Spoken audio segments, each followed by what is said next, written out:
আসসালামু আলাইকুম এভরিওয়ান। প্রতিটা মানুষের লাইফেই অনেক ধরনের ইচ্ছা থাকে, সেরকম আমারও ইচ্ছা আছে কারো লাইফের মেমোরি হয়ে থাকা। ঠিক যেমন এটা হচ্ছে আমার বন্ধু তমাল, সে নতুন বাবা হয়েছে আলহামদুলিল্লাহ। তাই আমি চিন্তা করলাম যে ওর নতুন বাবুটার প্রথম গাড়ি রাইডটা যদি আমার গাড়ি দিয়ে হয় তাহলে এটা আমার জন্য একটা নতুন মেমোরি হয়ে যাবে। So, আমিও সুন্দর মতো সকালবেলায় আমার গাড়িটা ওয়াশ করে রাখছি, সো দ্যাট বাবুটা যখন গাড়িতে উঠবে সে যেন একটা পরিষ্কার পরিচ্ছন্ন গাড়িতে উঠতে পারে। সো আমি চলে আসছি হসপিটালে। এখন তমালের বাবুটাকে নিয়ে আমরা বাসার দিকে যাব। তমাল বাবুটা যার হাতে দিচ্ছে তিনি হচ্ছেন আমাদের বাবুর শ্রদ্ধেয় দাদি।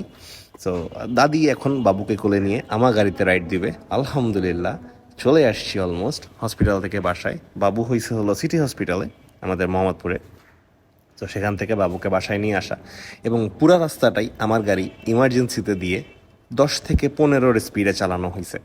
সো আপনারা এই স্পিডটা দেখলেই বুঝতে পারবেন। এবং আমি রাস্তায় প্রতিটা মানুষকে খুব প্যারা দিছি, কিন্তু একজন ডেলিভারি হওয়া মাকে যেহেতু আমি নিয়ে আসছি এবং নতুন বাবুকে নিয়ে আসছি, সো আমি তাকে কখনোই প্রেশার দিতে পারি না। সেই জন্য আমি যেন ঝাঁকি কম লাগে আমার গাড়িতে, যেহেতু কয়েল ওভার করা, সেহেতু আমি গাড়িটা আস্তে আস্তে চালাই নিয়ে আসছি। সো আলহামদুলিল্লাহ বাবুর নাম রাখা হয়েছে ইহান এবং ইহানের প্রথম রাইড হয়ে গেল আমার গাড়িতেই। এটাও আমার জন্য একটা নতুন মেমোরি।